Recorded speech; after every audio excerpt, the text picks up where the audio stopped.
Justice Kriegler, thank you so much for your time. I wonder if you could take us back to those very early days at the Constitutional Court, when I think the Constitution was still an interim constitution. Was it an exciting time legally? It was exciting, it was frightening, it was daunting, and it was tremendous fun. It was a great opportunity to make history, or at least to be at the ringside while history is being made. And I think each one of us was deeply imbued with the seriousness and the dedication that was required for the job. But it was unforgettable, yes. Now, you had been a member of the bar for 25 years before that. Talk to me about the difference. Practicing law in an apartheid South Africa, which was very difficult indeed, and then moving into this new era. Sally, you know, it was remarkably easy. The transition was remarkably smooth. We had anticipated much greater problems. Indeed, the legal profession and the judiciary as a whole behaved themselves, by and large, with very few exceptions, impeccably, and made the transfer easy. The actual formal proceedings of courts remained as it used to be.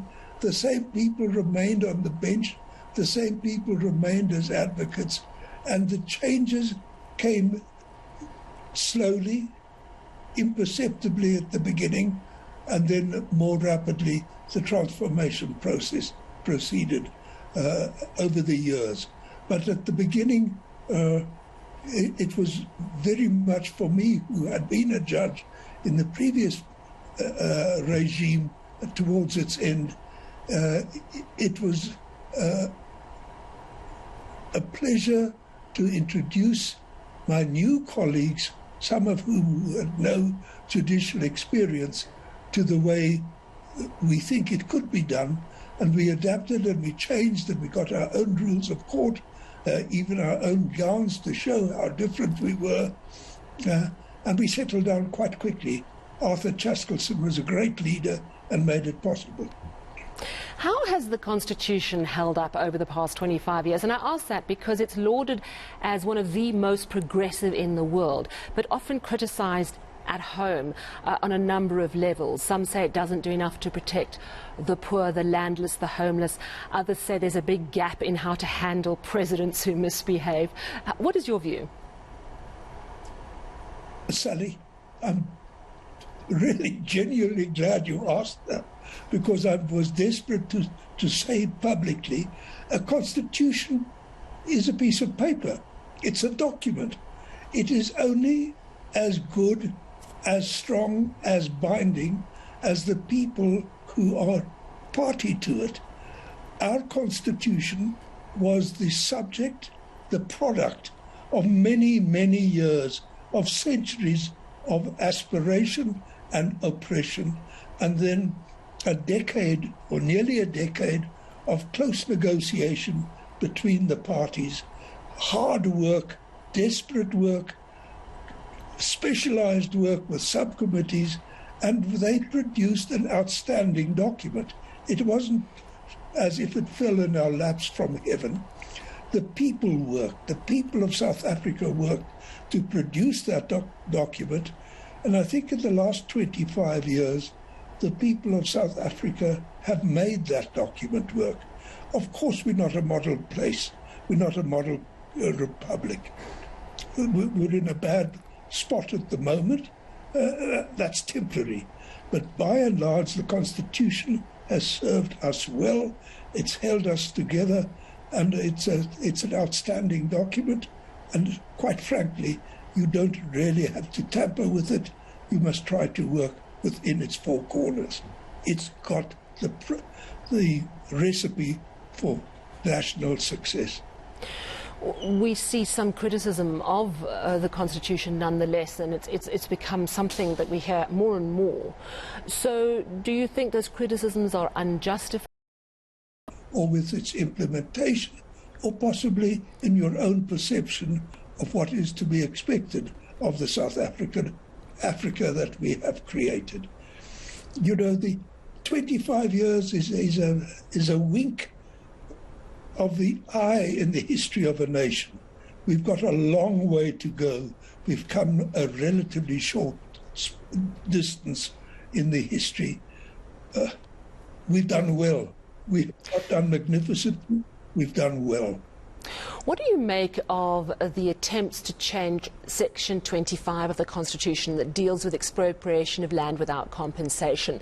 There have been attempts to try and make it more explicit. They say it's implied expropriation of land without compensation, but it's not explicit enough, in a sense that that has been a problem. Do you find that part of the Constitution problematic? Sally, it's a problem for politicians. It's not a problem for lawyers. I don't express opinions on political matters. I'm a lawyer and I'm competent to talk about the law.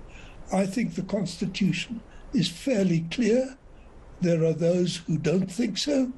I disagree with them. Legally, politically, I have no opinion. All right. We've also seen that we're still updating laws that aren't in line with the Constitution. We know that the expropriations bill is still making its way through Parliament. It's not yet been updated, even to match that Section 25 of the Constitution. Is it a problem for you that those laws have not been updated by now? It is a problem, particularly in cases such as, for instance, expropriation, where the process is messy. The process is not good as it is at the moment, and it is high time that Parliament got around to it. But then they've had other things to deal with. They've had problems. There are a number of aspects, such as, for instance, expropriation, that should be dealt with pretty soon. But, you know, Parliament is an organ of its own. It has its own political dynamics. What you and I may think is ideal for it to do isn't that simple. There are many interests and counter interests at stake. I don't want to suggest that Parliament hasn't done its job in respect of reform of legislation. You know, the government service must take the lead in that. The civil society, the interested groupings in society with an interest in particular legislation should take the lead in that. It's not only up to the parliamentarians to do it. We've all lingered a little long on some things that we should have got down to. What about these direct applications to the Constitutional Court? Normally, of course, you'd go to a lower court and then eventually it would end up at the Constitutional Court. But with the State Capture Commission versus Jacob Zuma and also the most recent election date decision, it was a direct application. Is that a problem in terms of law for you? It is a problem. It's a technical problem, and it's a very real problem for judges of a final court to be also the first court. It is very much safer for another court or even two tiers of courts to digest, to analyze, to dissect, and eventually the process, when it is put before the Constitutional Court, has clarified in many respects, and it is infinitely easier to give a sound, final, authoritative, lasting judgment. But of course there are cases, such as the election application, where unfortunately, because of events beyond our control, such as the supervening COVID epidemic or pandemic, that changes what one had planned in advance.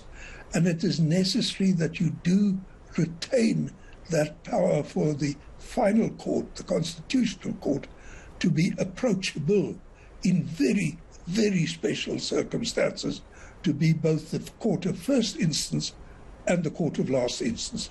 But I repeat, it's undesirable, and in general should not happen. Thank you so much for talking to us this evening. That was retired Constitutional Court Justice and Chairperson Freedom Under Law, Johann Kriegler.